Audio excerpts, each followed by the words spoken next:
Vamos a comenzar entonces con una conferencia muy especial dentro del ciclo Colloquium, porque nos toca esta vez homenajear la memoria del general Manuel Belgrano, ni más ni menos que el día en que se cumplen 200 años de su paso a la inmortalidad. Y tenemos el honor de que en esta conferencia, de contar para esta conferencia con el coronel mayor Gabriel Aníbal Camini. El coronel mayor egresó del Colegio Militar de la Nación como subteniente de infantería el 12 de diciembre de 1985. Él ha obtenido los siguientes títulos: oficial de Estado Mayor del Ejército Argentino, licenciado en Estrategia y Organización del Instituto de Enseñanza Superior del Ejército por la Universidad del Ejército, licenciado en Relaciones Públicas de la Universidad Argentina de la Empresa, es magíster en Política de la Universidad del Norte Santo Tomás de Aquino, magíster en Historia de la Guerra del IESE, magíster en Defensa Nacional de la UNDF. Además, en el ámbito militar ha obtenido los siguientes premios y recompensas: recompensa y medalla al mérito del Arma de Infantería por haber obtenido el primer promedio de egreso como oficial de Estado Mayor de la Escuela Superior de Guerra. Recompensa y medalla al mérito del Arma de Infantería por haber obtenido el primer promedio de egreso como oficial especialista en personal. Medalla de Naciones Unidas por su participación en la misión de mantenimiento de la paz en Chipre.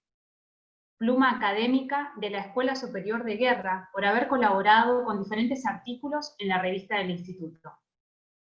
En el ámbito civil ha recibido el diploma de honor de la Universidad Argentina de la Empresa por su promedio de egreso. También la Medalla de Honor Belgraniano, otorgada por el Instituto Nacional Belgraniano. Ha participado en la redacción de reglamentos específicos y conjuntos.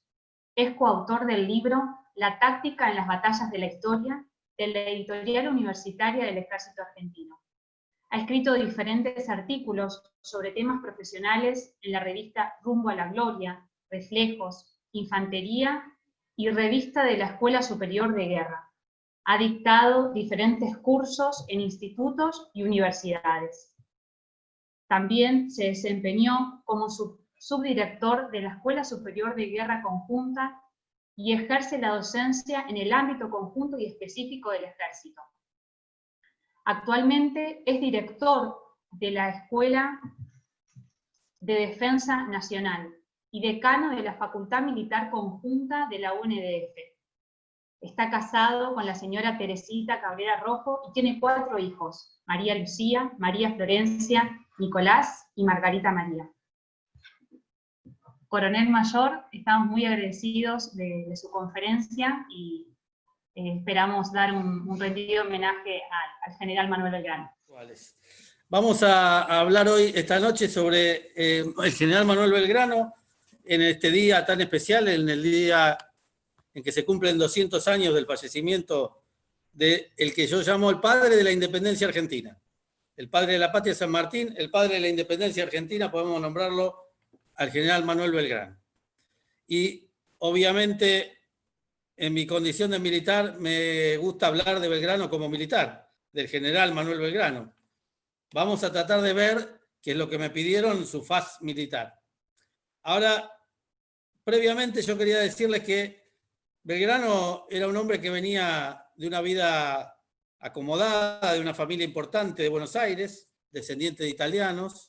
El padre era italiano, un comerciante próspero de Buenos Aires.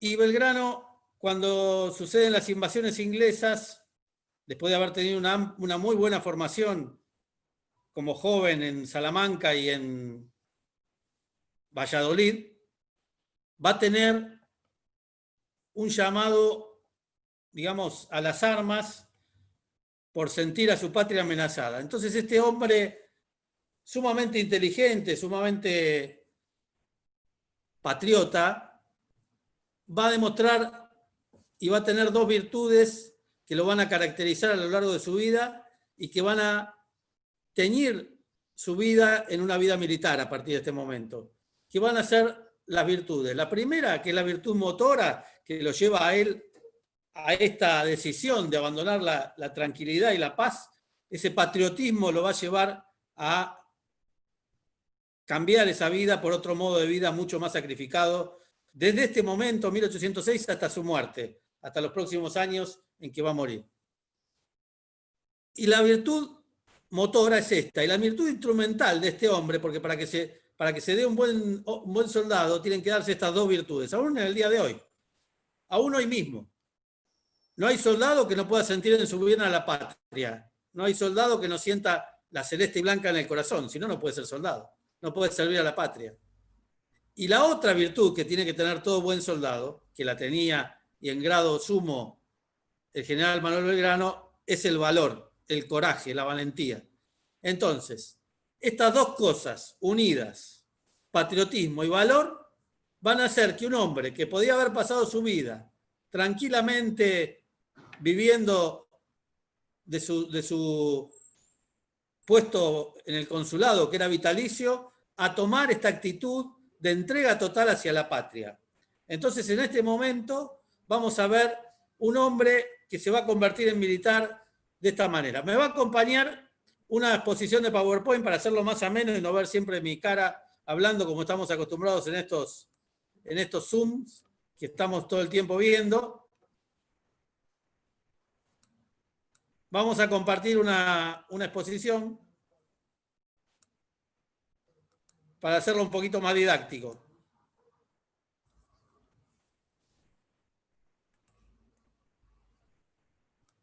Muy bien, entonces vamos a hablar de Belgrano como arquetipo de la patria. Arquetipo porque es un modelo a imitar, a quien le debemos reflejarnos en él. La Iglesia y la patria nos ponen modelos, santos, la Iglesia, modelos, la patria. Un modelo incólume, sin duda, es el general Manuel Belgrano. Una pequeña, para que reflexionemos juntos, una pequeña disquisición que he hecho de estos 50 años de vida de este hombre. 50 años de vida con tanto fruto para la patria. En principio nace en 1770, el 3 de junio del 70. Los primeros 16 años de su vida los va a pasar en lo que era en ese momento el Virreinato del Perú, y después se va a crear el Virreinato del Río de la Plata, o sea que en la partida de nacimiento de Belgrano dice, nacido en Buenos Aires, Perú, era el Perú ese momento, y va a vivir estos años, yo le decía, con una familia acomodada, va a tener la educación, la mejor que se puede tener en el Río de la Plata, va a ir al Colegio Nacional Real de San Carlos, y como era sumamente inteligente, va a ser enviado por sus padres a la Universidad de Salamanca, universidad madre de universidades de todo Hispanoamérica. Había estudiado 170 años antes y enseñado don Pedro Calderón de la Barca, entre otros. Va a pasar ahí 8 años, pero no es motivo de esta conferencia. Su formación académica tiene que ver con su formación militar, porque esta formación es una formación clásica, netamente humanista, donde va a aprender la buena filosofía. Va a llegar en el 94 de vuelta a Buenos Aires, y ahí es nombrado en el consulado, que era una especie de agencia de promoción económica en distintos aspectos, por eso él va a tener tanta injerencia en la creación de promoción del agro, de la industria, etc., hasta 1806, que es donde empezamos la parte, estos 14 años últimos de su vida, ya como el general Manuel Belgrano. En 1806, las invasiones inglesas van a despertar el fervor patriótico de Manuel Belgrano, en defensa de su terruño, en defensa de sus ideales, en defensa de la España querida, de la España verdadera. Y en 1806 él no va a querer jurarle a los británicos, se va a ir va a dejar el consulado y va a ir con Liniers se van a ir a hacer la reconquista desde Montevideo. Y ya en 1807 sí, va a participar activamente en la segunda invasión como capitán de milicias del cuerpo de patricios. Y a partir de ahí él mismo dice en sus memorias, descubrí que mucho no sabía de la milicia y se fue, obviamente con el nivel de inteligencia que tenía Belgrano, él mismo fue leyendo y fue estudiando y se fue haciendo soldado y se fue haciendo militar, estudiando los rudimentos de la guerra. Tenemos constancia clara, porque le dice en una carta a San Martín, que él leyó, entre otras cosas, La Guerra de las Galias de Julio César. ¿Qué leían en ese momento? Y en ese momento leían a Julio César, conocían de Federico el Grande, conocían de Mauricio de Sajonia. Tengamos en cuenta que Napoleón recién estaba siendo conocido, era coexistente con Belgrano. Muchas cosas que se van a desarrollar en el Río de la Plata van a ser aplicadas simultáneamente en Europa, con distintas magnitudes de tropas, pero con esta particularidad. Así que los próximos 14 años, casi la vida adulta, hasta sus 50 años, que muere jovencísimo, va a ser militar, el general Manuel Belgrano. Entonces, no hay ninguna duda de que él abrazó esta carrera de las armas y así la siguió.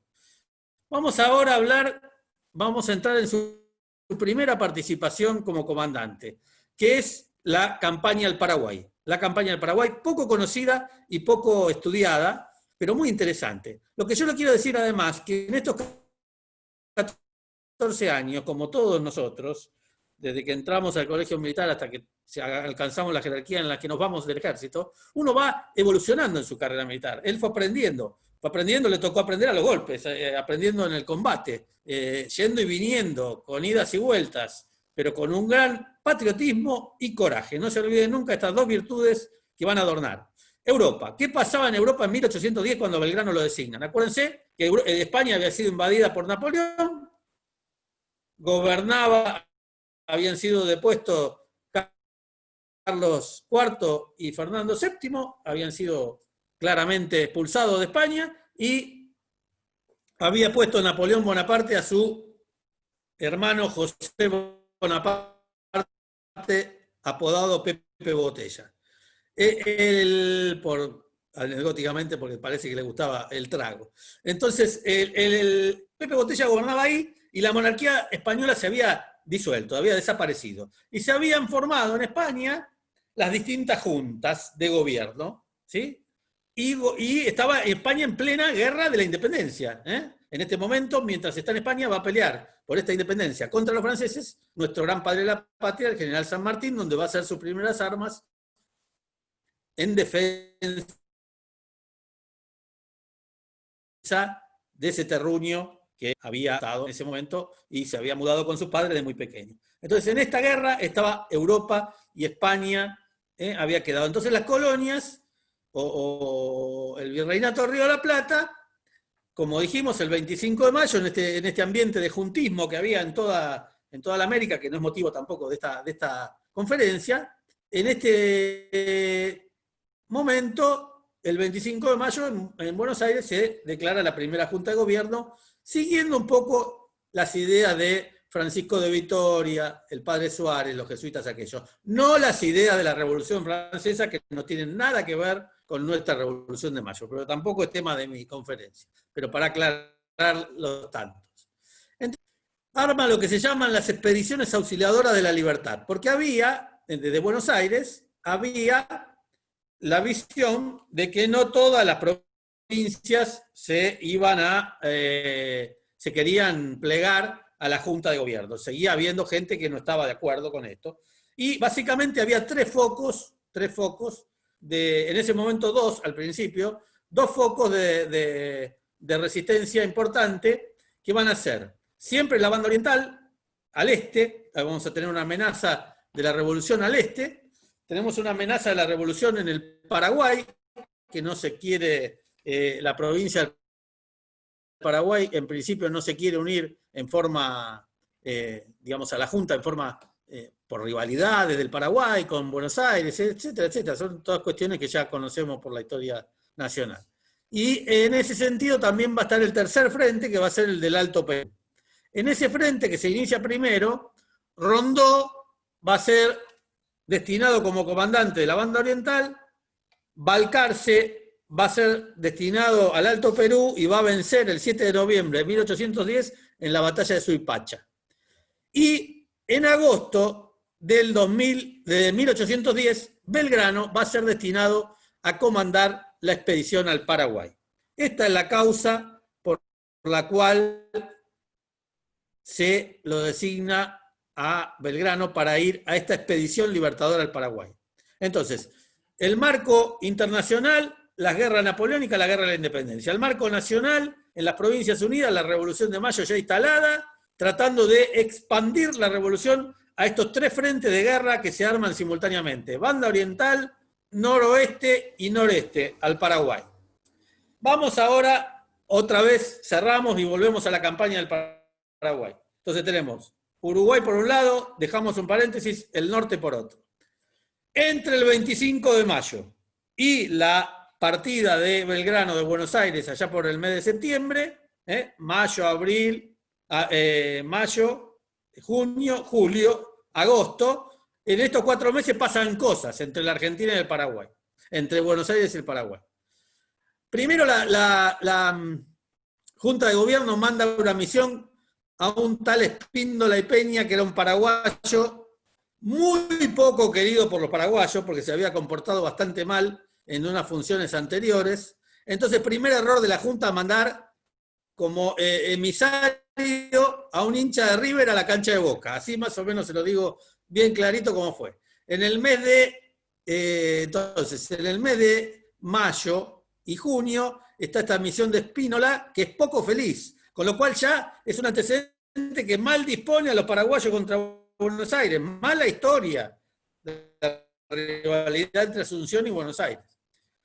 La Junta de Gobierno emite varios oficios invitando al Paraguay a unirse a la revolución. Ante esto, la misión de Espíndola, se reúnen los paraguayos en Asunción el 24 de julio de 1810 y deciden no adherir a la Revolución de Mayo y permanecer realistas, digamos.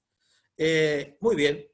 Entonces ahí ya la Junta empieza a pensar en las expediciones auxiliadoras. Miren qué interesante. La Junta de Gobierno en ese momento, la primera Junta, va a llamar expediciones auxiliadoras de la libertad. Querían auxiliar a la libertad de prepo, con ejército. Entonces era una auxiliadora de la libertad muy simpático.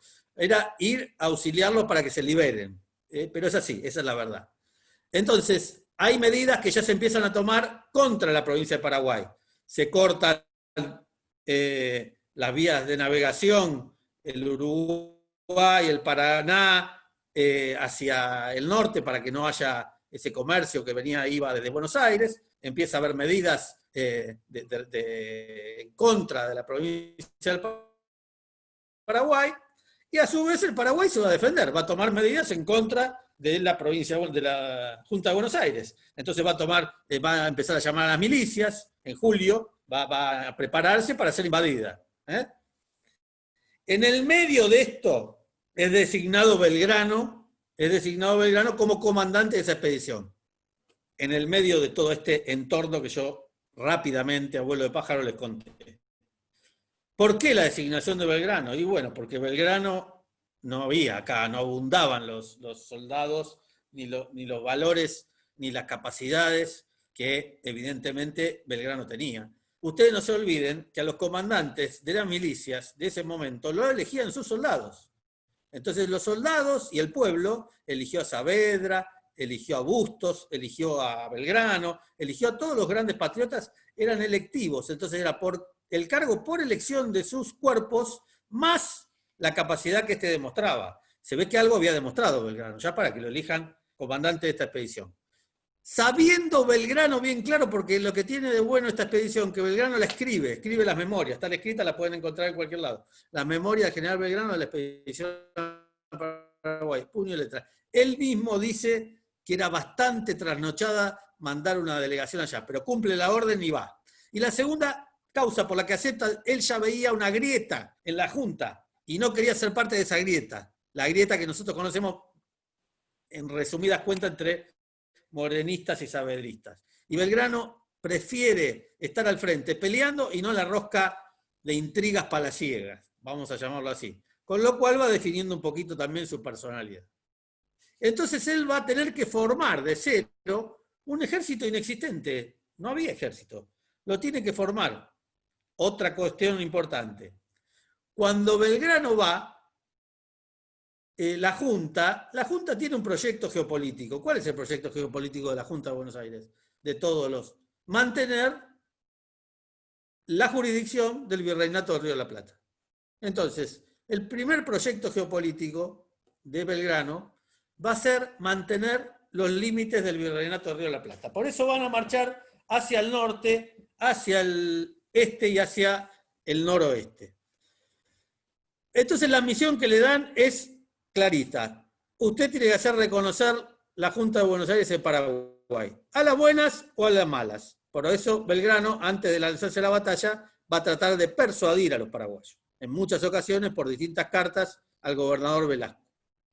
Pero le dicen que en caso de fracasar, este objetivo propiciar un gobierno propio con el que puedan existir las buenas relaciones diplomáticas. O sea, que después es, en definitiva, lo que Belgrano termina cumpliendo. Es un frente menos que no va a estar abierto durante toda la guerra de la independencia.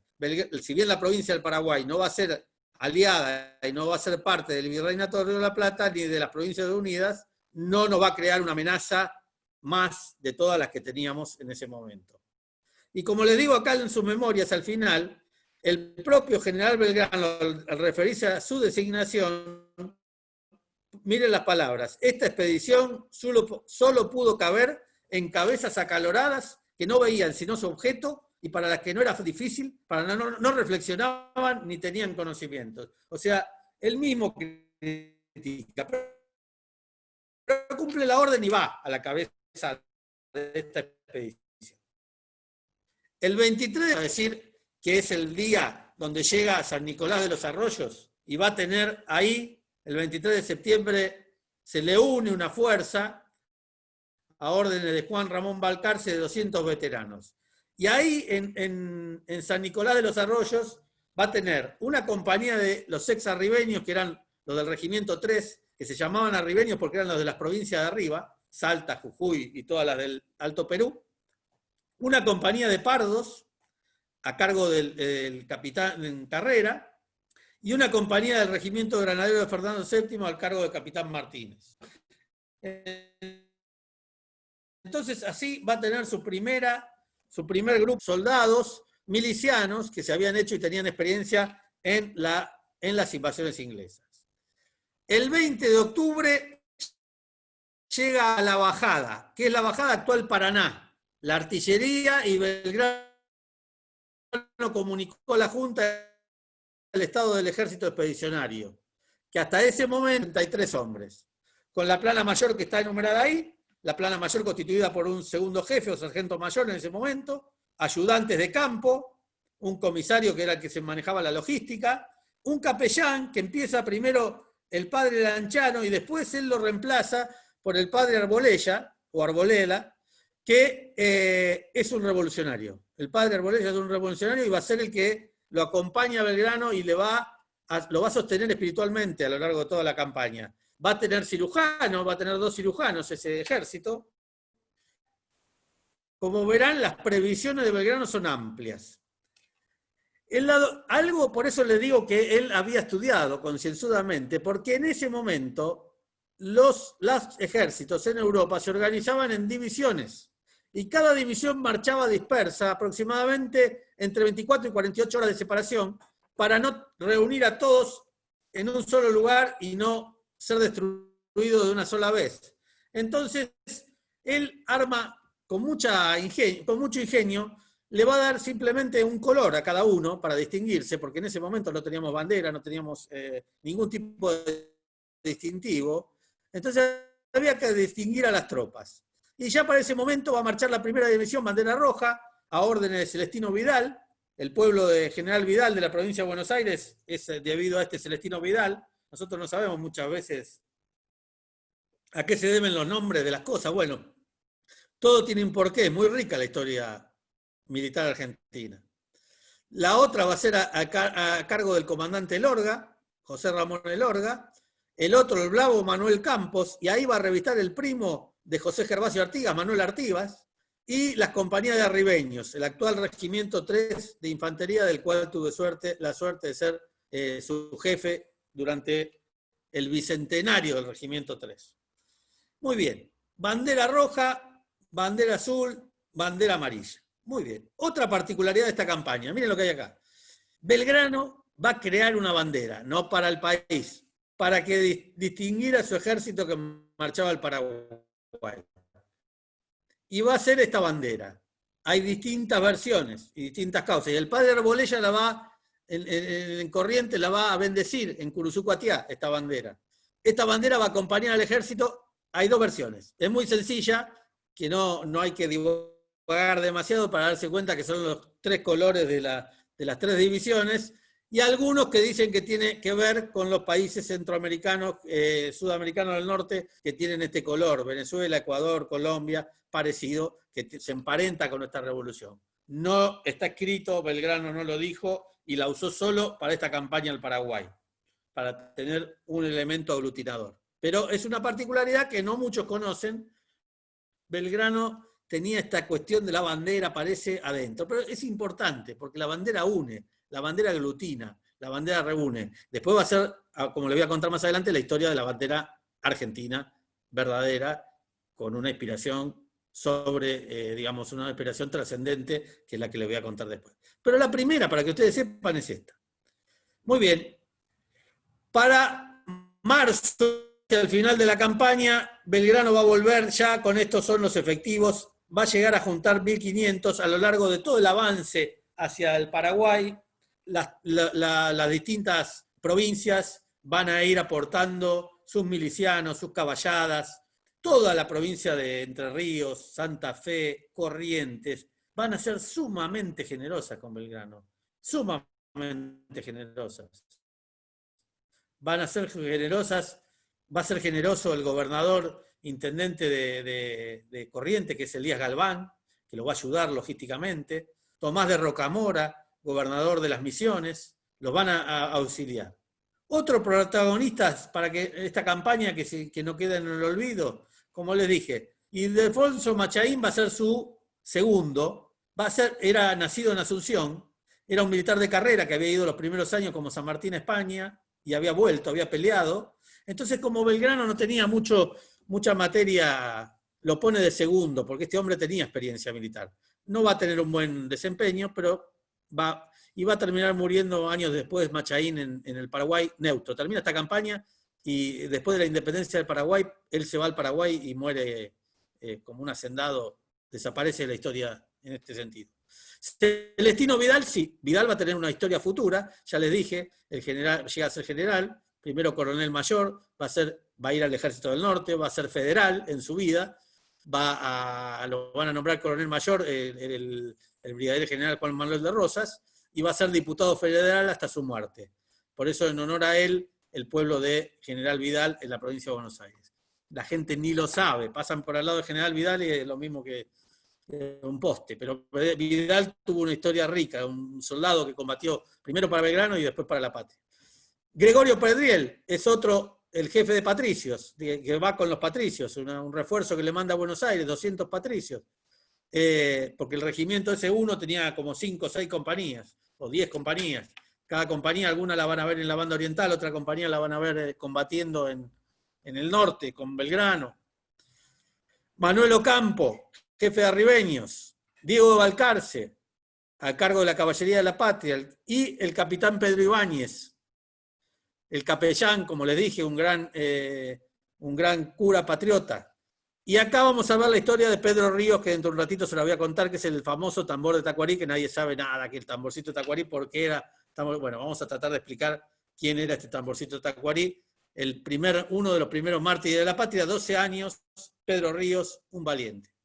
Otros, en esta campaña va a ser su primera arma Estanislao López, que después va a ser el gran caudillo santafesino. Él fue capturado, López. Fíjense que Estanislao López era un joven oficial. Fue capturado en la batalla de Paraguarí por los paraguayos, lo van a devolver después en Montevideo, recién los paraguayos. Manuel Artigas, primo hermano del líder oriental. Ramón Espínola, por ser paraguayo, hijo del que había ido a parlamentar y gran soldado, bravo capitán, en Paraguarí lo van a tomar prisionero los paraguayos y como era de Asunción lo van a decapitar al pobre Ramón Espínola, un soldado valiente, valiente. Elías Galván, gran apoyo, gobernador, intendente de Corrientes. Tomás de Rocamora va a ser el que estaba gobernando en ese momento las Misiones y va a ayudar a Belgrano, pero también tiene en su historia, fue el fundador de Gualeguay, Concepción del Uruguay, Gualeguaychú, gobernador de la provincia de Misiones. Pocos lo conocen. Esta es la verdad de la historia argentina, ¿no?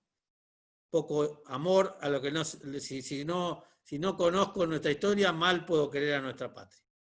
Muy bien, el avance de Belgrano sobre esto es otra hazaña histórica, hazaña militar poco conocida, por eso profundizo.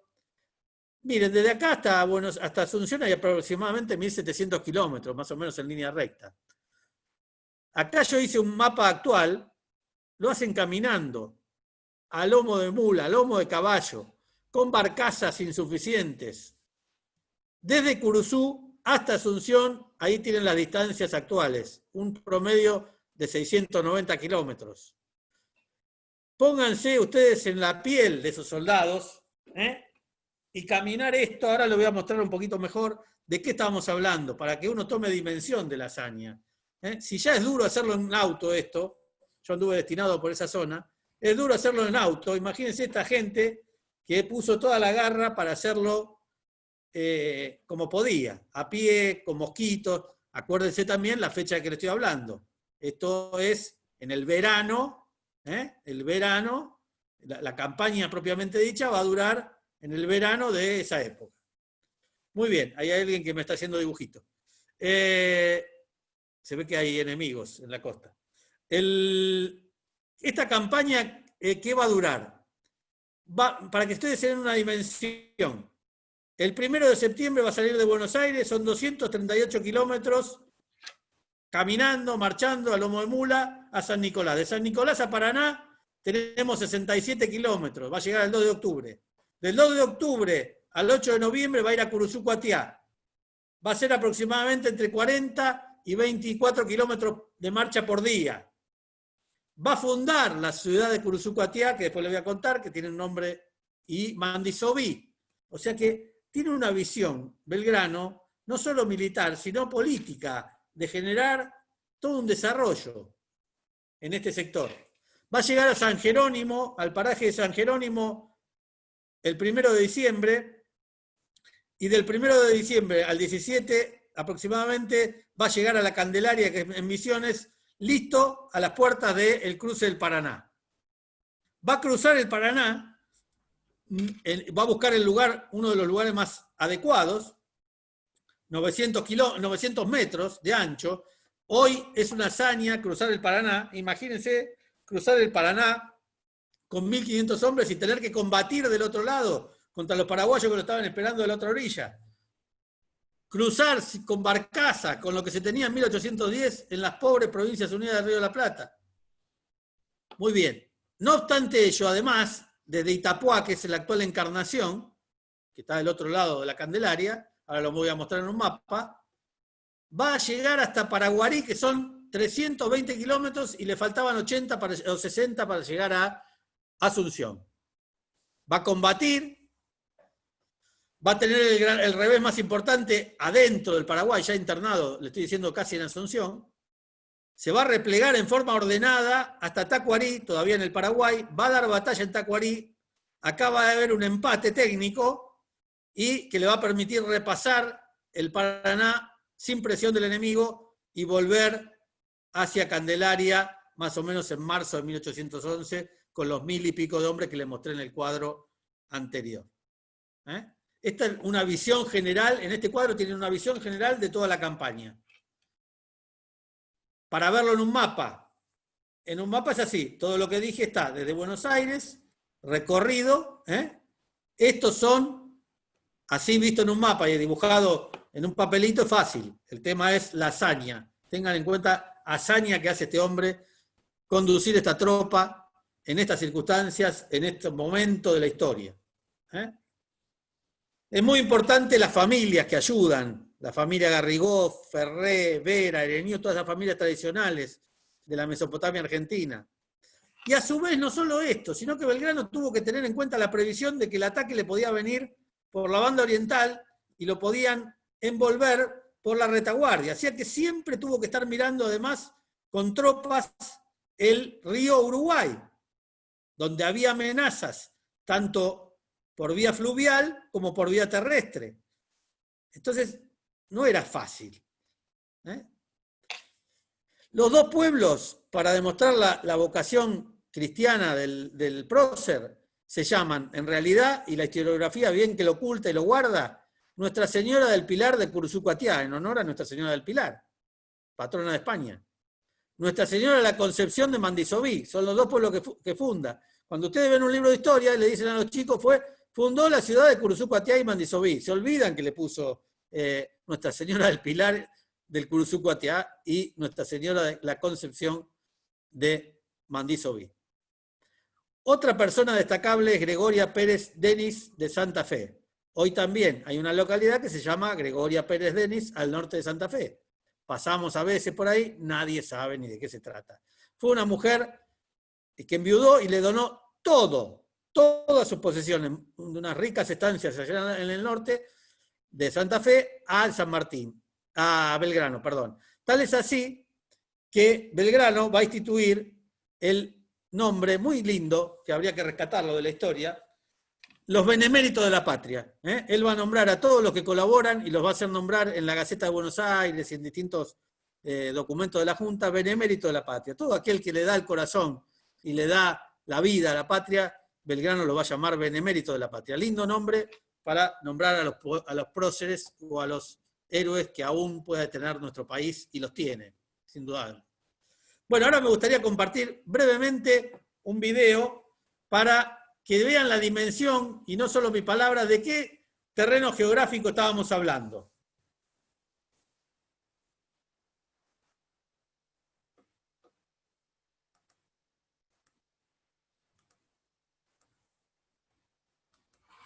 ¿Se ve ahí?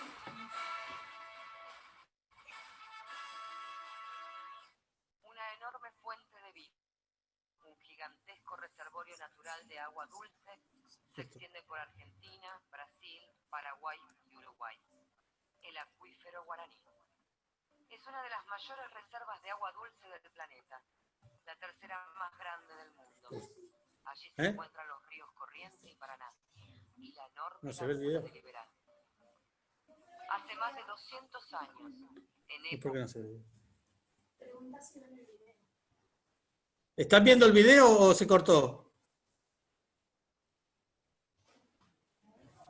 No, no se ve el video. Creo que tiene que compartir el video aparte, la pantalla del video. Bueno, vamos a tratar. Compartir aparte. ¿No sabes? Ahí la llamo a Florencia por celular. No sabe compartir.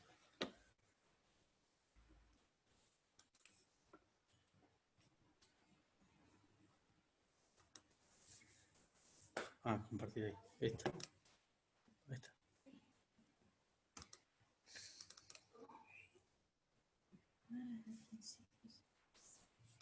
¿Ahí se ve? ¿Ahí se ve? ¿Se ve? Bueno. Una enorme fuente. ¿Ahora lo ven? Un gigantesco reservorio natural de agua dulce. Sí, perfecto. Por Argentina, Brasil, Paraguay y Uruguay. El acuífero Guaraní. Es una de las mayores reservas de agua dulce del planeta, la tercera más grande del mundo. No te vayas, pero Allí tengo se que... encuentran los ríos Corrientes y Paraná, Pero voy a tener que volver. y la enorme laguna de Libertad. Hace más de 200 años, en épocas de revolución, fue un obstáculo de impactantes dimensiones y belleza que el camino real de Buenos Aires al Paraguay tenía que sortear.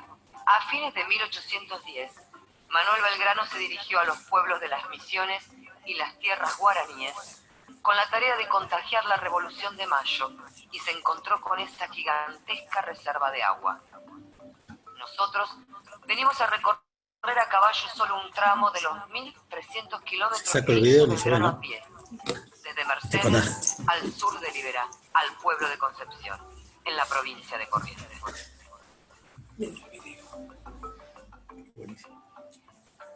Esto para que se den una idea cómo era. Un hombre que hasta 1810 ocupa un cargo destacado, es un hombre importante, tenía una vida por delante fácil, si se quiere, si hubiera querido seguir en ese camino, y en 1808 ya comienza a pensar en la independencia de nuestra tierra, participa de muchas reuniones vinculadas al tema de la independencia luego de las invasiones inglesas, y a partir de 1810 su vida da un cambio total, pasa de ser un hombre rico, un hombre que tenía una vida fácil, cómoda, tranquila, a vivir 10 años de su vida hasta que muere en 1820, absolutamente desgraciado desde el punto de vista personal.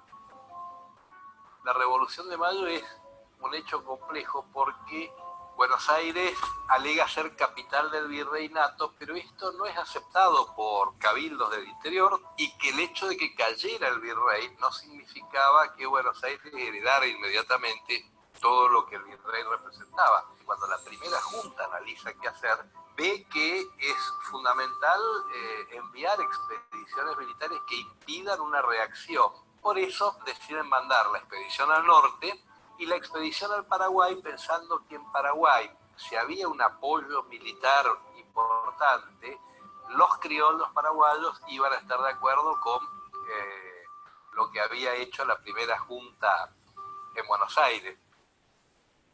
Belgrano siguió el camino real de la época del virreinato que unía a Buenos Aires con la entonces provincia del Paraguay. Se calcula que recorrían caminando 4 leguas por día. El 28 de septiembre de 1810 salió de San Nicolás, en Buenos Aires. Le llevó 10 días llegar al pueblo de La Bajada, que hoy es Paraná, en Entre Ríos. Allí realizó propaganda revolucionaria y recibió apoyo de la población, que le dio caballos, hombres y bienes para la provisión del ejército. Y después los vaquianos los trasladarían a él hacia Curuzucuatiá, por una zona bastante fragosa desde el punto de vista de la trayectoria, ya que ahí están las célebres selvas de Montiel, que son montes bastante impenetrables en su trayecto, y que eran de alguna manera soslayados, eran bordeados para avanzar. Ese trayecto le sería bastante lento, porque trasladar una tropa en zona de monte es ya palabra mayor, con todo lo que significa el acompañamiento de las carretas, el desplazamiento de los bueyes y el alimento, ¿no? Basta Curuzucuatiá, que él dice que era un poblado de no más de 10 o 12 casas, para arreglar su tren de carretas, porque las carretas estaban muy desgastadas. Las corrientes colonizadoras llegaron a este lugar y lo bautizaron Posta de la Cruz, pero los pobladores originarios ya lo conocían como Curuzucuatiá. Para cuando Belgrano llegó a Mercedes, ya llevaba casi 20 días de marcha. Pasó poco tiempo aquí, apenas lo suficiente como para descansar, según nos cuentan los pobladores, en un ombú cercano a la plaza principal. En este poblado Belgrano ideó su estrategia posterior, pues le esperaba la misión más difícil, cruzar el caudaloso río Corriente, que no sin motivos llevaba y lleva hoy ese nombre. Decidió dirigirse hacia la zona del arroyo Payubre, para bordearlo y desembocar a la altura del paso de Caguazú. Una tierra de alimañas y todo tipo de insectos y todo lo que pudiera mortificar el pasaje, y además no tenía ningún tipo de protección, no tenían carpas y llovía permanentemente, que no había animales para carnear y poder sostener al ejército, que no había prácticamente personas que pudieran ayudarlo. Recién después del río Corrientes aparecen 2 o 3 personas con ayuda. Belgrano se había quedado sin caballada y no tenía cómo seguir hacia adelante hasta que recibió una ayuda del gobierno de Corrientes. Este es el arroyo Payubre. Belgrano pasó con su ejército a la derecha de este arroyo. Este arroyo tenía la ventaja de proveer de agua pura y cristalina, y Belgrano lo fue siguiendo hasta llegar al paso de Caaguazú. Bordeando el Payubre, Belgrano se acercaba a la difícil tarea de cruzar el río Corriente, cada vez más rodeado por ese enorme sistema de caudalosos cursos de agua. No imaginaba las dificultades con las que iba a encontrarse. Finalizamos el día dirigiéndonos a la estancia Salinas, en las afueras de Mercedes. Allí descansaremos para salir mañana a caballo. Pasamos por la localidad de Chavarría, de poco más de 2.000 habitantes. Desde aquí hasta Concepción, la ruta provincial 22 está bautizada con el nombre de Tamborcito de Tacuarí, en honor al niño Pedro Ríos, un héroe de Corrientes. Luego seguimos el camino rumbo a Caaguazú, el lugar por donde Belgrano cruzó el río Corriente. Llegamos al río Corriente, al paso de Caaguazú, y solo encontramos 2 muy malas canoas que nos servirían de balsa para pasar la tropa, artillería y municiones. Felizmente la mayor parte sabía nadar y hacer uso de lo que llamamos pelota, y aún así tuvimos 2 ahogados y municiones perdidas. Tardamos 3 días en este paso, a pesar del gran trabajo de los nadadores que pasaron la mayor parte de las carretas dando vuelcos. Este es el paso Caaguazú que menciona Belgrano en sus memorias. Lo importante es ver la enorme dificultad que representaba atravesarlo. Belgrano dice que les tomó 3 días. Bueno, vamos a dejar el video acá porque después lo pueden encontrar. Es un video que hizo el Senado y está en la web. Yo hice una selección. Volvemos a la exposición. ¿No? ¿Qué? Sí, ¿verdad? Pero le da una idea de la magnitud del problema, ¿no? A la que se enfrentó Belgrano, de qué se trataba este ambiente geográfico. Ahí volvimos a la exposición. Y Belgrano va a tener que usar el velo y engaño todo el tiempo, como le decía, va a tener que engañar al enemigo por dónde va a cruzar, no le va a poder ofrecer un lugar adecuado. Y las tropas correntinas lo van a ayudar, como dije, Elías Galván también. Y ahí va a levantar en el camino al Tamborcito de Tacuarí, a Pedro Ríos, que va a ser una de las entregas que la familia, José Ríos, el padre de Pedro Ríos, un hombre anciano, le dice, mire, yo no tengo nada para ofrecerle, pero le voy a ofrecer a mi hijo, que tiene 12 años, para que le sirva de guía. Y don Celestino Vidal, el coronel Vidal, en ese momento capitán Vidal, era medio ceguetón, no tenía buena visión, y le dice a Belgrano, sí, acéptelo porque me va a servir de lazarillo. Entonces le sirve de lazarillo muchas veces en la noche a Celestino Vidal, y en la noche del combate de Tacuarí, Pedro Ríos va a tocar al son de los tambores, el tambor para dar las órdenes, Ríos de 2 balazos heroicamente. Otra característica importante de esta campaña es que Belgrano, como le decía, tiene la visión política y geopolítica de la cuestión, y cuando ve el estado en que habían quedado las misiones a posteriori de irse los jesuitas, acuérdense que pocos años antes habían sido expulsados los jesuitas del Río de la Plata y de todas las posesiones hispánicas, y los pueblos habían quedado muy mal. Y entonces él lo conmueve tanto que va a darse el tiempo para escribir el reglamento de las misiones jesuíticas, que también lo pueden buscar, el régimen político y administrativo de la reforma de los 30 pueblos de las misiones, muy interesante, que va a ser, vieron que cuando se habla de la Constitución Nacional, habla de los pactos y los tratados preexistentes. Bueno, el primer tratado preexistente de nuestra Constitución que va a ser tenido en cuenta para la redacción es este reglamento de las 30 misiones jesuíticas, de los 30 pueblos que hace el general Manuel Belgrano el 30 de diciembre en su carpa de campaña. Entonces, por un lado estaba planificando la operación y por el otro estaba pensando en la vida de sus conciudadanos. Por eso, para dar magnitud a este hombre. Bueno, hasta ahora fue la gran epopeya de acercarse, ya de por sí una epopeya, porque formar el ejército de cero y marchar hacia el Paraguay es una cosa única, para que tenga dimensión. Y después va a venir la segunda parte de la epopeya, porque tiene 3 partes esta. Es la aproximación, la creación del ejército, la segunda, cruzar el Paraná, los que tienen idea de qué estoy hablando, el ancho, la fuerza, el volumen de este curso de agua, y la tercera, combatir. Y la cuarta, podríamos decir, volver. Este cruce del Paraná se va a hacer, después de haber cruzado ya el río Corrientes, los arroyos, todo tipo de dificultades, no es el primer curso de agua que cruzan. Y lo hacen así más o menos como está en el dibujo.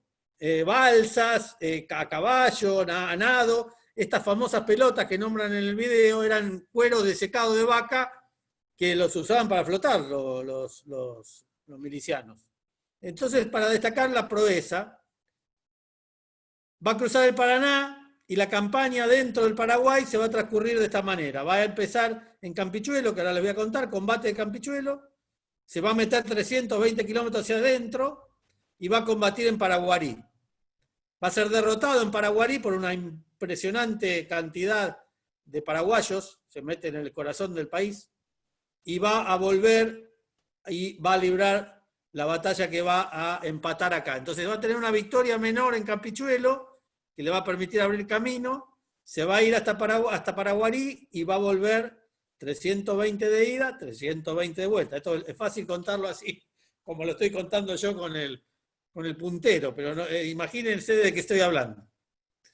Acá en este mapa, la otra cosa que quiero destacar es que al Paraguay le permite tener una defensa en profundidad, llamamos los militares, con 3 obstáculos que hay que vencer. Este tipo de terreno favorece a la defensa.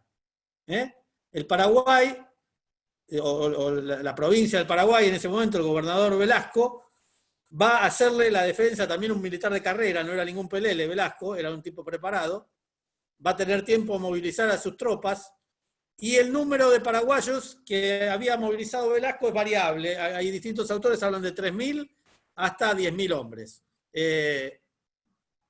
Los dos bandos pobremente armados, ninguno de los dos estaba con fusiles de última generación, ni mucho menos. Pero el número es variable. De acuerdo al autor que uno tome, va de 3.000, vamos a poner un promedio, 5.000 hombres, contra los 1.200 que llevaba Belgrano y que tuvo que cruzar del otro lado con 800, porque siempre tenía que tener en cuenta asegurar la vuelta y el enemigo que le iba a caer a retaguardia. Y para este momento también, ¿qué amenaza nueva? Cuando está por acá, los amigos del Portugal, del Imperio de Portugal, amenazan con invadir, también había hecho una alianza Paraguay con Portugal. Así que Belgrano tenía que atender frente por el norte, frente por el sur y frente por el oeste, por el este, perdón. Primer combate. Bueno, elige cruzar el Paraná, como le dije yo, esto es el Paraná hoy. Acá tienen el ancho del Paraná, acá está Candelaria, acá está Encarnación, que era Itapuá, en ese momento se llamaba, y en este lugar aproximadamente va a haber en toda esta línea que estoy marcando así, el capitán Thompson, paraguayo, de apellido inglés pero paraguayo, va a tener la primera línea defensiva. Y acá, es para contarlo tranquilo, la campaña de Campichuelo el otro día, la batalla, el combate de Campichuelo, van a tener participación Ramón Espínola y Manuel Artigas, destacadísima, los va a mandar adelantados, van a cruzar el río de noche y van a hacer una operación que van a poner en huida a toda la tropa que estaba en esta zona, el capitán Thompson se va a replegar, van a vencer en este combate, y es la primera victoria. Le quiero leer lo que dice un historiador militar importante, que es el coronel Orstein, en este libro, La campaña libertadora del Paraguay, sobre la virtud de Belgrano. Si a esto se le añaden las precauciones adoptadas para mantener al enemigo en la incertidumbre, no había que mostrarle por dónde iba a cruzar, si no me iban a esperar. Todos los reconocimientos que tuvo que efectuar para elegir el mejor lugar para franquear el río, la ejecución del cruce de un río, que es una operación militar importantísima y difícil, dado el ancho del obstáculo, la ausencia de materiales adecuados para cruzarlo. No es lo mismo hoy que agarre botes neumáticos, toda la tecnología que tiene cualquier ejército, que en ese momento. Dice Orstein, se llega a la conclusión que la operación llevada a cabo por el general Manuel Belgrano es una de las más notables que registra la historia militar argentina. Suscribo lo que dice el coronel Orstein. Desde ahí, Campichuelo, Victoria, hacia Asunción, hasta donde le va a presentar batalla en Paraguarí. En Paraguarí, ya les dije, los autores varían en la cantidad de efectivos, se va a apoyar siempre la defensa en el río. Belgrano, en un perímetro de 6,5 kilómetros, va a poner 2 divisiones, una de Pedriel y otra de Machaín, y Belgrano va a quedar en la reserva, en lo que se llama el Cerro Mbaé, que era el Cerro Fantasma, hoy conocido por Cerro Porteño, de ahí va a salir el equipo Cerro Porteño, de Paraguay. ¿Por qué le ponen Cerro Porteño? Porque los paraguayos escuchaban que hablaban en porteño, que tenían una forma de hablar distinta como tenemos nosotros, entonces desde ahí le queda el Cerro Porteño. Y Belgrano desde ahí va a tener su reserva, su puesto comando y la logística. Y las 2 divisiones van a estar ahí. Bueno, en un primer avance Machaín va a avanzar y va a arrollar, ¿sí? Este primer avance, Velasco va a retroceder, se va a ir hacia Asunción, se va a crear la confusión, Machaín y su tropa se van a meter, Machaín va a perder el control de esta tropa, la tropa se va a entretener en saquear Paraguarí, y en ese momento Cabañas, el comandante Cabañas, va a aprovechar para envolver, Pedriel va a resistir, pero se va a crear una gran confusión y va a haber una repliegue hacia el Cerro Porteño por rumor de combate de que habíamos sido vencidos y una superioridad numérica importante. Entonces se genera una gran confusión. Velasco va a creer perdida la batalla, pero Cabañas, el otro comandante paraguayo, va a envolver, va a repasar el arroyo y lo va a envolver a Machaín. Machaín va a estar entretenido, no por orden de él, sino los soldados le van a desobedecer y van a intentar saquear Paraguarí, y ahí se arma una confusión que termina en esta derrota de la batalla de Paraguarí. ¿Qué podemos decir? Hasta ahí el comandante enemigo le plantea tierra arrasada. Acá Belgrano va a observar la primera vez lo que después va a aplicar él en el éxodo jujeño. Entre Campichuelo y Paraguarí, dice Belgrano en su memoria, no había nada. Le habían levantado todos los pueblos, toda la forraje, todo el ganado. Hace 320 kilómetros en tierra arrasada, y donde él se empieza a dar cuenta, una vez del otro lado, que lo que le habían contado, que había gente del partido de la Revolución, no era verdad. Nadie quería a los porteños ahí. Nadie quería a los porteños ahí. Entonces este primer asesoramiento, por eso dice eso que le dije al principio, que era una trasnochada ir a querer conquistar el Paraguay por la fuerza. Impresionante inferioridad numérica. Vamos a poner el menor número que dan cualquiera de los autores, 3.000 hombres contra 700. Pero sí Belgrano confiaba en la superioridad moral, confiaba en la superioridad que le había dado este primer momento exitoso. Los soldados estaban envalentonados con esta huida de Thompson. Y la debacle va a venir un poquito por el efecto rumor. El rumor en el combate es lo peor que hay. Si uno se corre una bolilla, se empieza a dispersar entre los soldados, empieza a correr el pánico. Aún en el día de hoy es peligroso. El combate ante el rumor es difícil. Va a haber 4 horas de combate duro, y después de Campichuelo, el otro gran error que se comete es que hay una línea de penetración obvia, no hay mucho camino para elegir, como hizo cuando avanzó por Curuzucuatiá, y Velasco eligió el lugar y lo derrotó en el lugar adecuado. A pesar de esto hay una confusión, Belgrano va a retirarse ordenadamente, los paraguayos no van a perseguir, podían haber explotado el éxito, lo podían haber aniquilado, no lo hacen, lo dejan reorganizarse 300 kilómetros al sur, casi un mes después va a haber una nueva embestida cuando Belgrano ya estaba reorganizado en Tacuarí. Entonces nos vamos a encontrar acá, va a replegarse hasta este lugar, casi a las puertas del Paraná, tenía la retirada cubierta por Candelaria, tenía Rocamora que se le venía aproximando desde las Misiones. Ahí está el río Tacuarí que corta el Paraná, lo corta perpendicularmente. Y ahí se va a librar esta batalla también en una gran inferioridad de condiciones. Las fuerzas paraguayas, ahí tienen el ejército de Belgrano, las fuerzas de Belgrano, divididas, el grueso del ejército, Machaín, que está en el ala derecha, y Celestino Vidal, que está en el ala izquierda. Atento que acá se va a ver la primera incursión del enemigo por el río, que le genera una amenaza que hace que esta tropa quede aferrada, la tropa de Vidal. Va a combatir con una tropa que le viene por el Paraná, se le mete por el Tacuarí y le cae directamente a Vidal, con lo cual lo aferra, lo sostiene a Vidal. Machaín va a ser envuelto, va a ver acá, Machaín va a parar, Belgrano va a acudir en su ayuda, y acá se va a dar uno de los actos más grandes de heroísmo, donde en este lugar va a haber aproximadamente 200 o 300 hombres patriotas combatiendo contra 3.000 o 2.000 paraguayos en este sector. Y acá Belgrano va a decir una frase sumamente importante, que es esta que tengo acá atrás, el valor de Belgrano.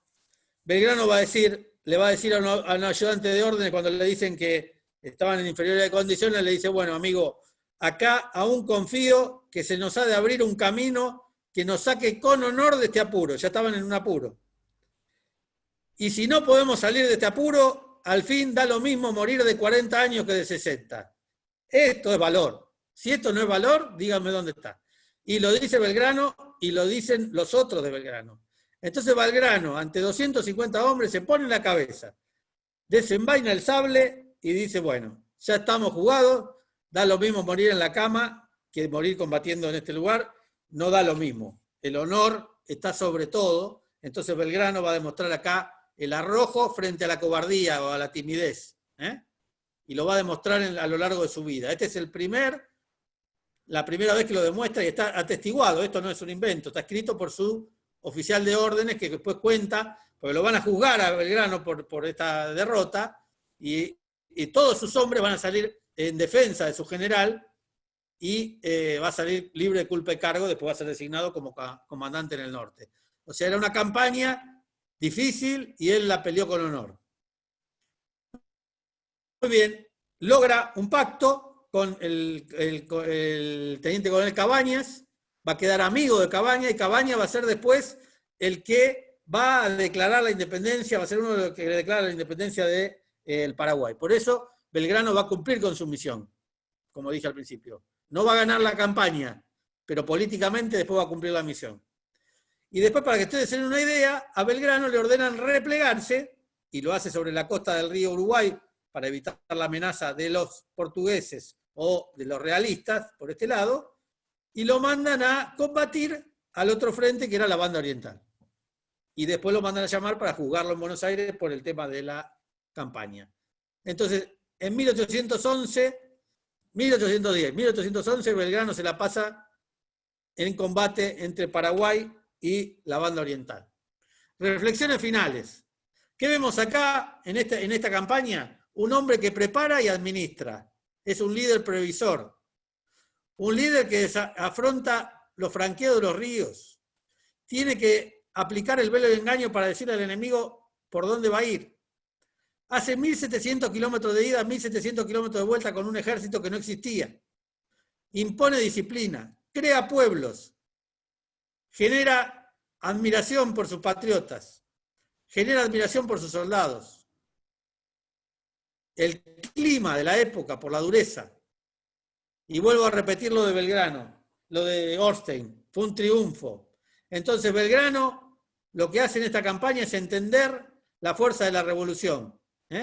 Tiene una gran voluntad y empeño por la causa, una inteligencia que le permite no solo liderar a su tropa, sino ser persuasivo con el enemigo y con su tropa. Había que mandar a los gauchos de ese momento, los quiero ver a cualquiera mandando a ese grupo de 1000 hombres, 1200 hombres. Y que lo sigan, y que lo respeten. Y una capacidad de trabajo infatigable para hacer esta obra. Hasta acá la campaña al Paraguay.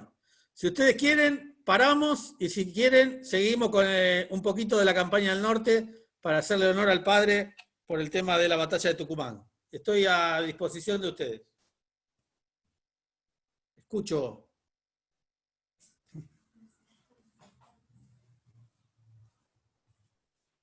¿Seguimos o paramos? Sí, podemos seguir, está muy bueno. ¿Cómo? Podemos seguir, viene muy bien. ¿Tengo orden de seguir? Sigo. Sí, adelante. Bueno, muy bien. Pasamos a otra campaña. Belgrano, como les dije, vamos a hacer un pequeño link en un salto histórico. Va a ser juzgado, va a ser absuelto de culpa y cargo, sus soldados lo van a defender, y ese frente de la campaña al Alto Perú no funcionaba, por ahí no se podía, era la fortaleza del enemigo, y la primera campaña fracasa, con el desastre de Huaki, ustedes saben, fracasa, y hay que nombrar una nueva expedición al norte, porque había peligro de que se pierda las provincias altoperuanas y las provincias de Salta, Tucumán, etc. Entonces ahí otra vez el hombre y su circunstancia, el hombre que está siempre para salvar las papas, quien es el general Manuel Belgrano. Otra vez para allá, a la campaña del Alto Perú. Pero en el medio, ni más ni menos, 1812, nuestro general, siempre el paso obligado era el Paraná. En el medio, antes de mandarlo al norte, Belgrano va a tener una misión en el río Paraná, que es defender de los avances de la flota enemiga que saqueaban todo el litoral argentino. Y lo nombran con una misión con el regimiento de patricios, protección de las costas de las incursiones realistas.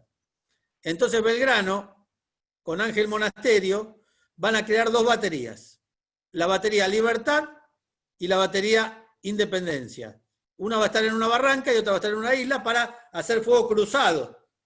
Cuando pasaba el barco, tiraban.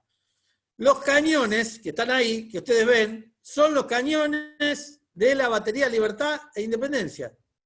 ¿Dónde están estos cañones? En el Museo del Ejército Argentino, en la localidad de Ciudadela. Abierto al público, el que los quiera conocer.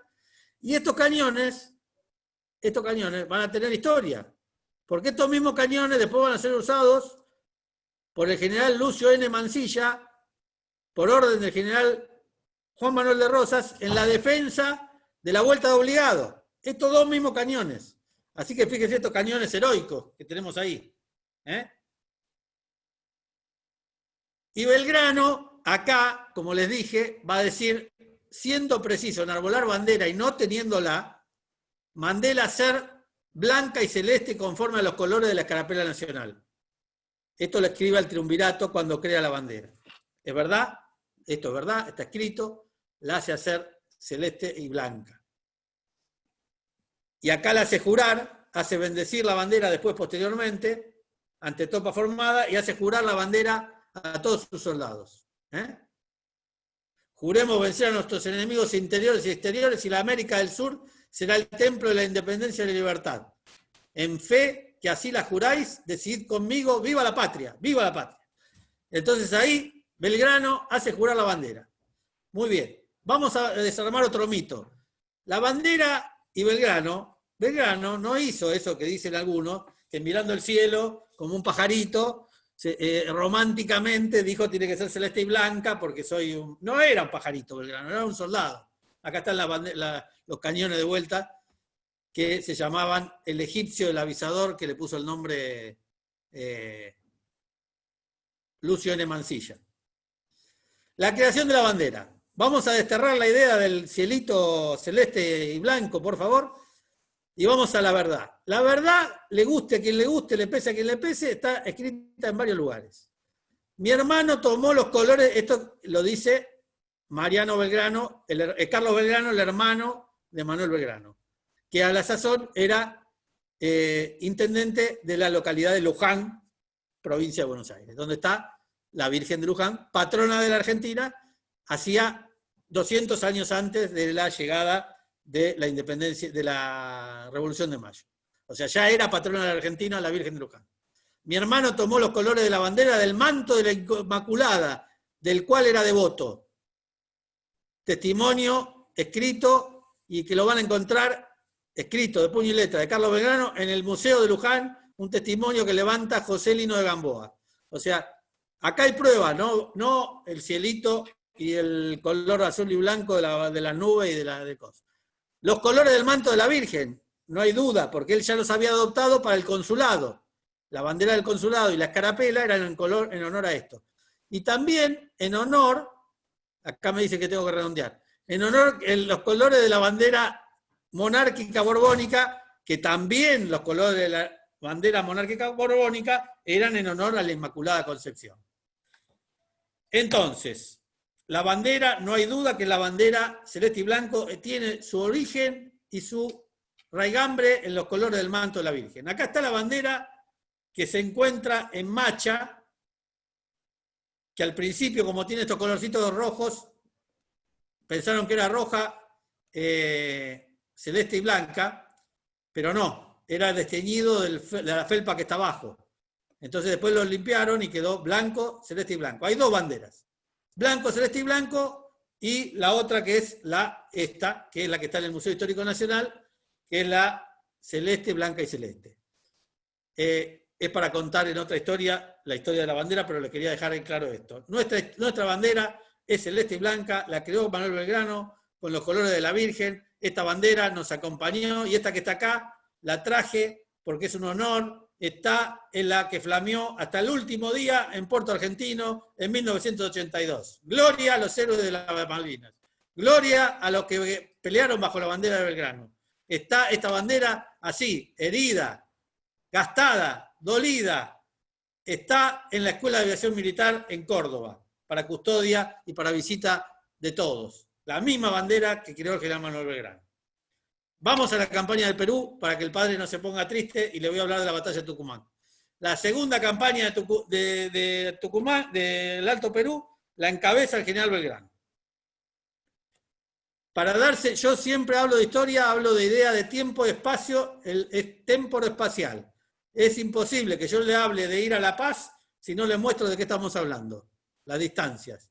Fíjense cómo queda, si lo que le dije antes en la batalla del Paraguay, la campaña del Paraguay, era una proeza, fíjense esta. Otra. ¿Y a quién se la cargan? A Manuel Belgrano. Por eso me río cuando algunos dicen que era un abogado, era un leguleyo. Vaya Dios. Muy bien, primera campaña termina, como les dije, en el desastre. No voy a Huaki, victoria en Suipacha, importante, y después Huaki. Esto es una historia de idas y vueltas, la independencia argentina. En 1812, el brigadier Manuel Goyeneche estaba en Cochabamba, desde ahí el realista, Pío Tristán. La revolución está amenazada por todos lados, están amenazadas. Desde el NOA, desde el norte de Cochabamba, Martín de Álzaga se subleva de vuelta contra la revolución, tema aparte para hablar otro día. Gaspar de Vigodet se hace cargo de la lucha en Montevideo. Entonces acuérdense que el virreinato está, las Provincias Unidas están en dos frentes. El frente de Paraguay había quedado neutralizado y nos queda el frente del norte y el frente de la banda oriental. Marcha Belgrano a levantar este problema. Y acá vamos a ver tres hechos históricos, que hoy vamos a hablar de dos, por el tiempo. El movimiento desde Rosario, después que jura la bandera, empieza a marchar, a levantar el camino para ir hacia Jujuy, donde se va a producir el éxodo jujeño. Después va a tener tres victorias esta campaña de Belgrano: Las Piedras, Tucumán y Salta. y va a tener 2 derrotas, que hoy no las vamos a ver, que son Vilcapugio y Ayohuma, que es interesante que algún día hablemos de Belgrano en la derrota. ¿Cómo es Belgrano en la derrota? También un hombre entero, un hombre... Ahí tienen el terreno, para que ustedes se den una idea, cómo fue la sucesión de combates, las campañas. Y esto que está acá va a hacer que 3 intentos de las campañas al Alto Perú, va a hacer que San Martín diga no, por acá no va, muchachos, por acá está la fortaleza del enemigo, no va, y esto va a desembocar en un acuerdo entre 3 hombres grandes de la historia argentina, que van a ser Belgrano, San Martín, Güemes y Pueyrredón. Entre los 3, después de los fracasos por acá, van a darse cuenta que la forma es envolver por el mar, caer primero, liberar a Chile, y después liberar al Perú, que era el centro de la resistencia realista. Ahí está. Entonces, la visión geopolítica de Belgrano y de San Martín acá van a cambiar. Ya van a tener una visión geopolítica, acuérdense que Belgrano y San Martín después ya van a querer integrar a... Yo les dije que la primera visión de la Junta fue restaurar el Virreinato de Río de la Plata. Belgrano y San Martín van a ir por las provincias unidas de Sudamérica. Va a ser más amplio, lo que yo digo. Que después los ingleses y todos los enemigos se van a encargar de que no se cumpla, y de hecho no se cumplió. Pero es otra historia. El inicio del éxodo jujeño. Bueno, ya en condiciones muy desfavorables, la presión del enemigo en el norte lo va a encontrar a Belgrano a cargo del ejército del norte, que lo va a tener que reconstruir porque después de la derrota los ejércitos quedan muy maltrechos. Él lo reconstruye en el espíritu, en el honor, y ahí, acá es cuando recibe orden de la Junta de Gobierno de replegarse hasta Córdoba, porque no estaba en condiciones de, según la Junta, de hacer frente a esta embestida de los realistas en 1812, de Goyeneche y Pío Tristán. Entonces Belgrano, con un gran espíritu patriótico, se va a poner a la cabeza y va a ser la primera invocación al pueblo, el pueblo jujeño se va a poner a órdenes de Belgrano y con un gran dolor y un gran esfuerzo va a producirle al enemigo lo que le produjeron los enemigos en el Paraguay a él, la tierra arrasada. Le va a dejar nada. Acá se ve en el dibujo perfectamente, los paisanos se tenían que llevar todo. Y acá es un primer encuentro importante entre el pueblo y el ejército, que van a hacer esta hazaña. Antecedente histórico. La proclama que le da al pueblo de Jujuy: soldados, hijos dignos de la patria, camaradas míos. 2 años ha que por primera vez resonó en estas regiones el eco de la libertad. Ya habían pasado 2 años de 1810. Y él continúa propagándose hasta las cavernas más recónditas de los Andes, pues no es obra de los hombres, sino de Dios omnipotente. Fíjense la arenga de este hombre, ¿no? Siempre Dios estaba presente. Muy bien, acá se va a dar la primera victoria. La partida realista de 600 hombres al mando del coronel Huichi va a atacar a una columna de la retaguardia mientras se venían replegando los jujeños. La retaguardia va a ser cubierta por 300 patriotas en 3 columnas a órdenes del mayor general Díaz Vélez, el barón de Holmer, que era uno que había llegado con San Martín hacía poquito, 1812, de Europa, para ponerse a orden de la revolución, y el comandante Araos, que después va a ser famoso Araos en Tucumán, y el teniente coronel Balcarce. Esto va a permitir una primera victoria, el 3 de septiembre de 1800, que va a levantar mucho los ánimos. Los 300 hombres van a permitirle el repliegue a Tucumán. Belgrano se va a dar cuenta que si se sigue replegando hasta Córdoba, como le habían dado la orden, el norte se perdía. Envalentonado con esta victoria y apoyado por su pueblo y con convicción de que iba a dar vuelta a esta historia, presenta batalla en Tucumán. No pide permiso, presenta batalla en Tucumán. No desobedece, presenta la batalla. Las fuerzas patriotas en este momento estaban a cargo de él, eran entre 1.500 y 1.600 hombres. Estos números varían de acuerdo al autor. Y los realistas que venían persiguiendo eran 3.000 hombres. Fíjense los nombres de los héroes que participan en esta batalla. Manuel Dorrego, la reserva, el gran héroe de la batalla. Moldes, Balcarce, Diego de Balcarce, el primo. Balcarce en el ala derecha. El barón de Holberg, que era un prusiano que había venido con San Martín a ponerse a orden en la revolución. En ese momento era muy común. Brown, Cochrane, podemos nombrar varios, que se ponen a orden en la revolución por distintas formas, un poco de distintos causas, a veces para hablar en otra historia. El capitán Forrest, el comandante Warnes y Superi, no son calles, Forrest, Superi y Warnes, son héroes, ahora son calles, pero nadie sabe, pasamos por Warnes, ¿quién es Warnes? ¿Dónde compra los repuestos? No, era el coronel Warnes, un valor de estos tres hombres increíble. Forrest, Warnes y Superi. Y el ala izquierda a órdenes de Bernal Despayet. Muy bien. La batalla de Tucumán va a tener varios momentos. La primera fase, los patriotas se imponen en el ala derecha, ahora se lo voy a mostrar en un cuadro. El ala izquierda es derrotada y Belgrano se va a replegar porque va a haber una gran confusión. Encima de esto, en el medio de la batalla va a haber una lluvia de langostas que van a entorpecer la visión de los dos bandos. Hay una gran confusión. Va a irrumpir desde atrás la reserva de Dorrego y Balcarce a pura chuza y lanza, a caballo, y van a caerles por la retaguardia del enemigo y lo van a desbandar. Y en definitiva las fuerzas de Pío Tristán se van a ir, van a huir, se van a replegar, y va a ser la gran victoria de Tucumán. Después de unos 6, esto también está escrito, él escribe las memorias de la batalla de Tucumán, después de unos 6 u 8 tiros de cañón que abrieron claros en la línea enemiga, en tanto grado que en 16 minutos el fuego más vivo se logró destrozar al enemigo y consecutivamente se apoderaron de toda la artillería, municiones, bagaje, equipajes que tenía el enemigo en esta batalla. El motín de guerra fue grande. Acá está el cuadro de situación. ¿Cómo fue la operación? ¿Cómo empieza esto?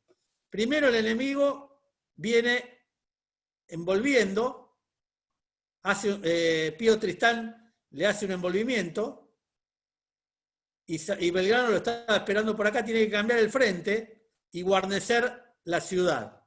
Le va a presentar batalla con este frente, lo va a venir acompañando, va haciendo como un movimiento acompasado, va viendo venir al enemigo y va acompañando. Y va a formar en este dispositivo, va a formar la infantería de Forrest, Superi y Warnes, las tres calles, acuérdense. Dorrego va en la reserva, las alas, la caballería, va a intercalar la artillería y se la pone a órdenes de Holberg, del barón de Holberg. Y van a abrir, lo primero que va a ser un fuego intenso. Holberg estaba ansioso por entrar en combate, el prusiano, y abre fuego intenso sobre las tropas. Va a tener una primera embestida la infantería y la caballería del ala izquierda, a orden de Balcarce, y los realistas van a huir, van a ir en huida y los van a perseguir. La nube, la confusión, el 24 de septiembre, hace que el ala derecha va a también estar confusa. Estos van a embestir y se van a replegar a la ciudad de Tucumán pensando que la batalla estaba perdida. No siendo así, Belgrano reorganiza dentro de la ciudad, va a embestir nuevamente y el enemigo ya se había replegado. Esta es en breve síntesis la historia de la batalla de Tucumán el 24 de septiembre de 1812. ¿Qué pasaba el 24 de septiembre de 1812? El día de la Virgen de la Merced, patrona del ejército argentino. Belgrano va a tomar todo esto el día de la victoria, para que lo lean. Va a ser 626 prisioneros, 7 piezas de artillería, 3 banderas, estandartes, y va a decidir entregarle a la Virgen su bastón de mando. En la batalla de Tucumán le va a, por supuesto que ese día no hubo festejo, pero a los otros días, cuando hubo festejo, la gran procesión de la Virgen de la Merced, que se hace en Tucumán, le sale al encuentro Belgrano con su ejército y muy emotivamente Belgrano nombra y agradece a la Virgen este gesto y la nombra generala del ejército y le entrega su bastón de mando, que hoy se encuentra en la ciudad de Tucumán para ser visto, esta misma imagen con ese bastón de mando, para ser visto por todo aquel que quiera testificar esto que estoy diciendo. Después se va a dar la batalla de Salta, que no por una cuestión de tiempo va a ser el remate. Lo importante de la batalla de Tucumán, que no quiero dejar de decir, es la batalla más importante que se libra en territorio nacional por la independencia argentina. Es la batalla que consolida la independencia. Salta la va a rematar, a partir de acá nunca más va a estar amenazado el territorio actual de la República Argentina. Sí va a haber idas y vueltas en el norte, en las provincias altoperuanas, pero a partir de acá, Belgrano, por eso yo lo llamo el padre de la independencia, San Martín el padre de la patria, Belgrano el padre de la independencia, va a asegurar la batalla de Tucumán, va a asegurar la independencia nacional. A partir de acá y Salta no va a haber más posibilidad de incursión del enemigo en este terreno. Bueno, yo creo que hasta acá, por hoy, está más que bien. Espero alguna duda o alguna inquietud y con mucho gusto, si puedo y está a mi alcance, contestarla.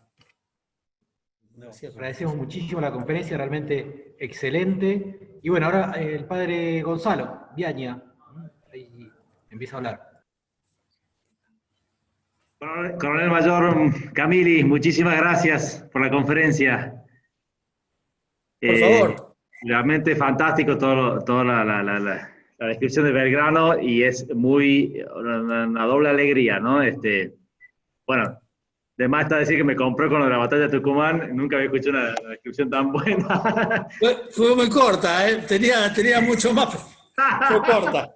Otro día hacemos una que sea solamente la batalla de Tucumán. Bueno, otra vez. El próximo bicentenario. Bueno, no, yo quería agradecerle, por un lado, hacernos apreciar de vuelta, tener estos héroes, tener este héroe que ha sido Belgrano, que ha sido bastante vilipendiado por toda la historia liberal, anticatólica, y de poder sentir no esa vergüenza que quieren hacernos sentir, sino al contrario, el orgullo de tener esos héroes que han tenido que, bueno, nos han dado ejemplo en esas situaciones tan adversas que han tenido que realmente con Paraguay y bueno, el norte también, también en situaciones personales difíciles de salud, y tantas cosas que tuvieron que afrontar realmente como verdaderamente el sentido clásico de un héroe, ¿no? Comportándose así también en derrota y en la victoria, y sostenido por la fe. Es el gran ejemplo que ahí está el secreto de todo, ¿no? Que bueno, ciertamente hay mil cosas para decir, que hablamos un poquito antes de todo lo que fueron las cartas católicas, hablando de lo que tiene que ser el general católico apostólico romano, como le dice San Martín, y tanto para hablar de todo lo que fue su vida devoción privada también. Entonces, realmente para agradecer a Dios lo que ha sido tener esos héroes, ¿no? Que están tan callados y nunca aplaudidos por películas, ni Hollywood, ni ninguna de esas otras cosas, pero que es muy bueno, entonces, este tipo de conferencias donde realmente podemos aprender lo que ha sido el legado de eso que tenemos la patria, de que tenemos que estar orgullosos. Y por otro lado, también agradecerle a usted también, porque sabemos que esto es parte de la serie de conferencias y de todo el trabajo que hace usted también para formar a los cuadros de nuestro ejército, que también es una gran alegría ver que también en medio de una situación en la que se trata de borrar la historia católica y tradicional de Argentina, que todavía se esté formando así a nuestras tropas, a nuestro ejército, y que puedan estar recibiendo esta verdad, simplemente, que es eso lo que está enseñando. Así que nosotros realmente muy contentos y muy honrados de tenerlos acá también, y gracias por todo el trabajo que ha hecho también nuestro ejército argentino, del cual estamos orgullosos. Podríamos dar un aplauso acá, pero bueno, no se puede hacer aplausos, así que... Aplauso virtual. Gracias. Pero bueno, ciertamente muchísimas gracias por todo. A ustedes, a ustedes. Así que bueno, vamos a terminar rezando a la Virgen, una Ave María, cada uno rezará con el micrófono apagado, pero pidiéndole por nuestra patria en estas situaciones tan difíciles que no hace falta describir, y también particularmente por nuestro ejército también, que siempre ella, la generala, sea siempre la protectora y la que nos dé las victorias que necesitamos en cada batalla. Dios te salve María, llena eres de gracia, el Señor es contigo. Bendita tú eres entre todas las mujeres, y bendito es el fruto de tu vientre Jesús. Santa María, Madre de Dios, ruega por nosotros pecadores, ahora y en la hora de nuestra muerte. Amén. Nuestra Señora de la Merced, ruega por nosotros. En el nombre del Padre, del Hijo y del Espíritu Santo. Amén. De vuelta, muchísimas gracias y muchas gracias a todos por escucharnos.